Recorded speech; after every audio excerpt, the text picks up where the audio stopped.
FAM is already on the NASDAQ board.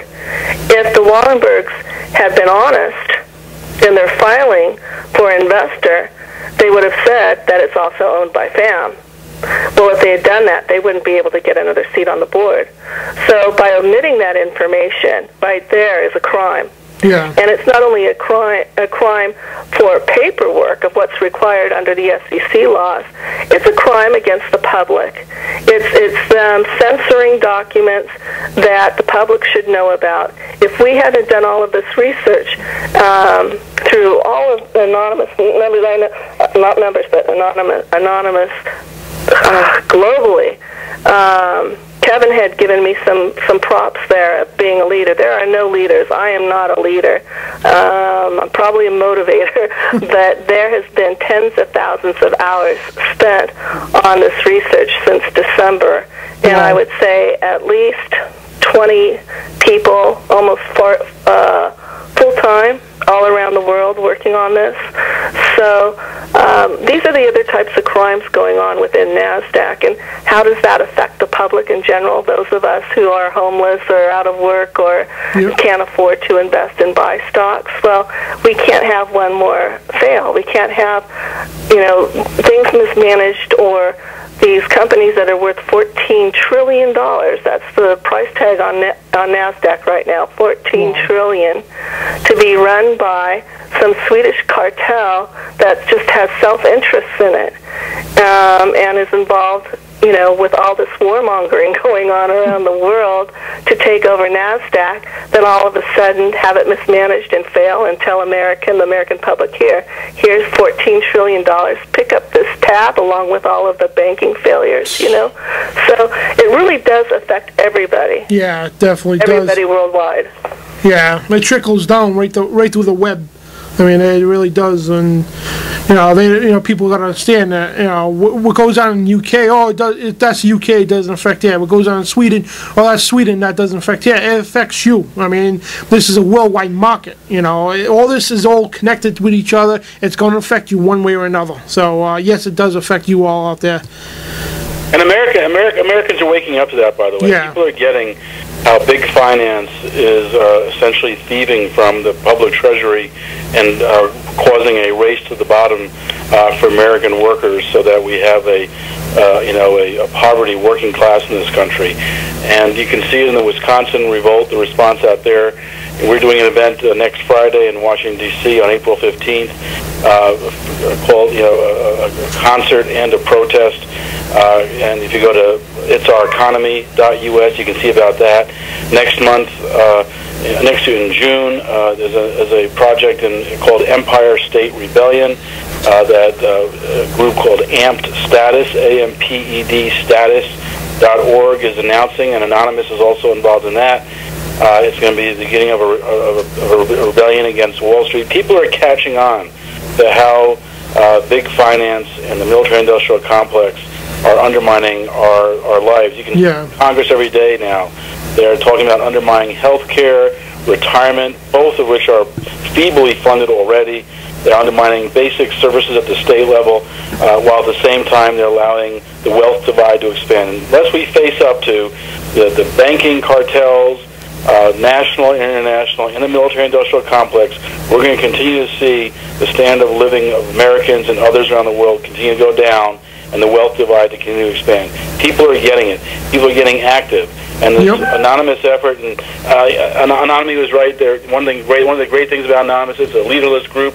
I love one of their videos says, you want to see the leader of Anonymous, look in the mirror, and that the leader will gradually appear.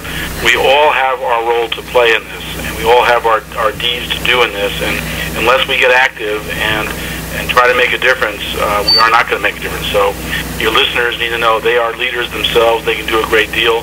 On It's Our Economy, we're going to be empowering people.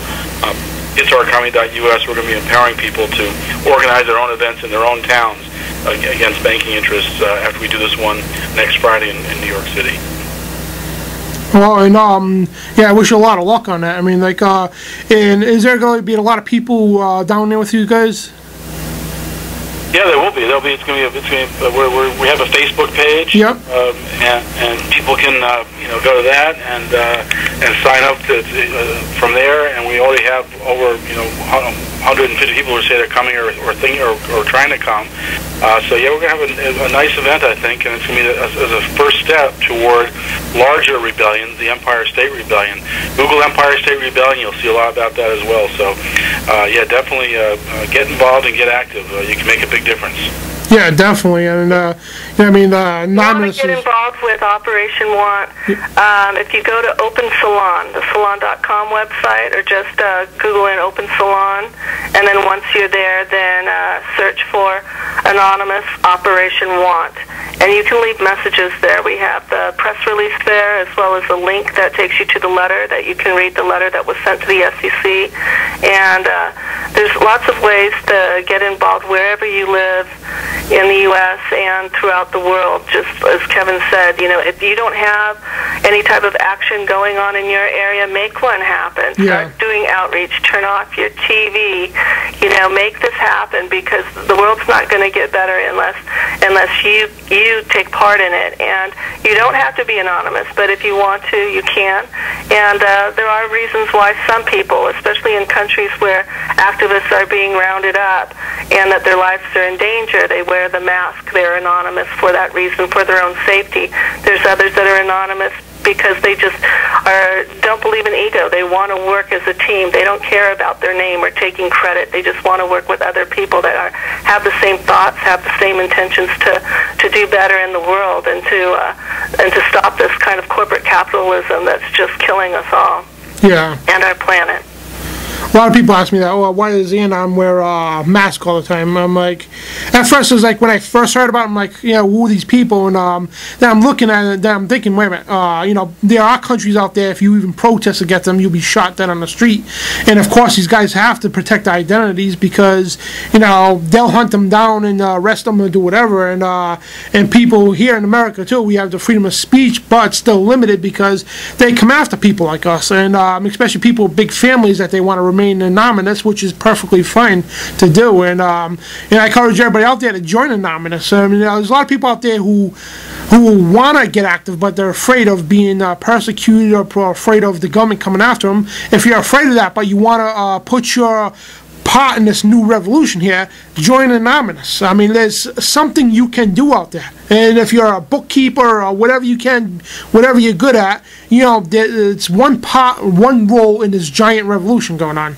And we're all here to restore freedom, to stop tyranny, stop these corrupt thugs stop the whole New World Order altogether. And to do this, it takes all of us to work as a team, like she said. And, these guys do great work, and my hat's off to you. And it is great stuff going on.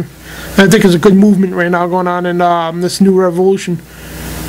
Well, you're part of Anonymous, too. You are anonymous. Yep. What you're doing, even though we know your name, yeah, you're contributing to the whole and bringing the thoughts of the people together to make this revolution stronger. And I would like to say that, not to be afraid. I mean, people that are afraid of their governments, there are some countries where that's very real.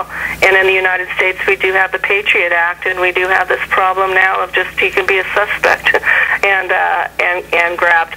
But at this point, if you don't speak up, then you're allowing the other side to win, and we can't let that happen. So if you're a whistleblower, if you're working for a corrupt corporation right now or a corrupt politician, and you're afraid, that you want to help and you want to get this information out, you just look for anybody on Facebook that's wearing the mask. Yep. You can leave a message, like I said, over at the Open Salon page, and I'll help direct you to where you can release this information, because we've got to stop the corporations from all of this corrupt activity, and being a whistleblower is a good thing. It's not something to be afraid of. Exactly. Stand up, and I quoted this earlier. I'll quote it again from Edmund Burke. The only thing evil needs to succeed is for good men to do nothing.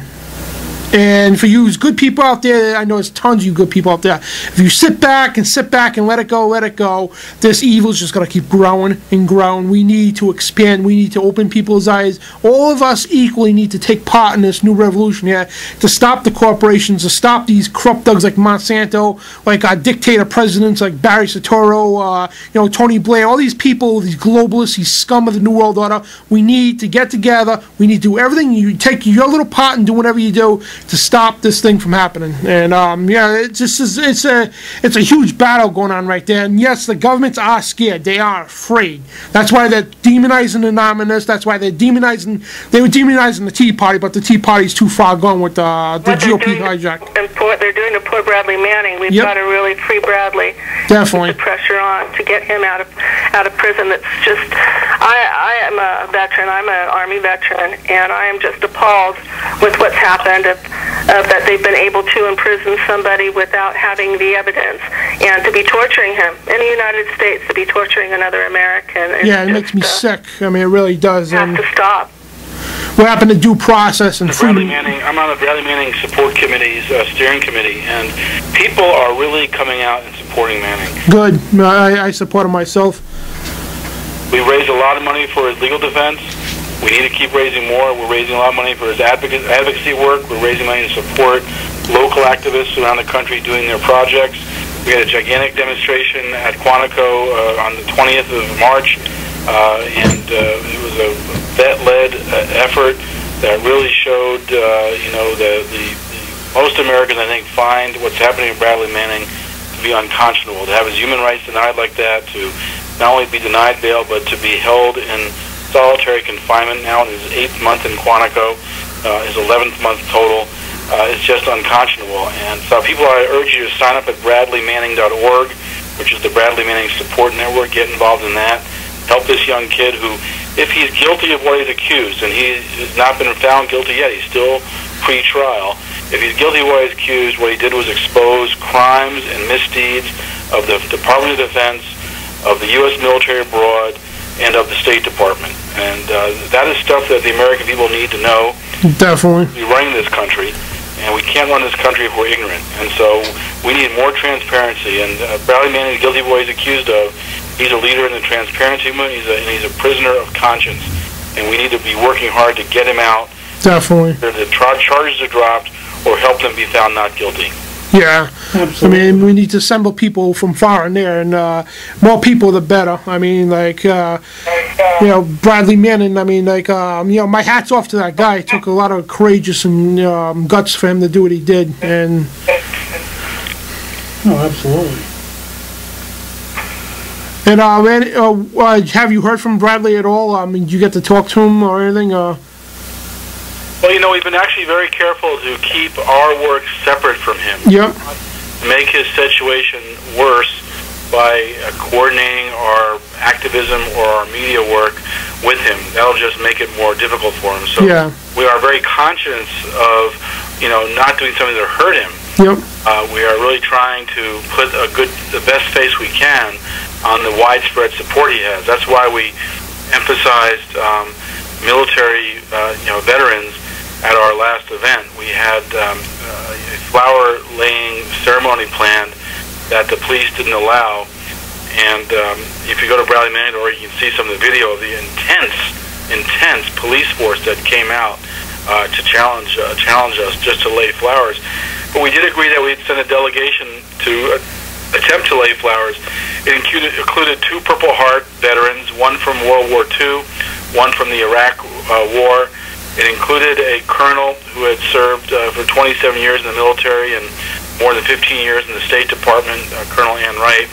It included Dan Ellsberg, who is a military veteran and finished top in his class at the Quantico Marine School.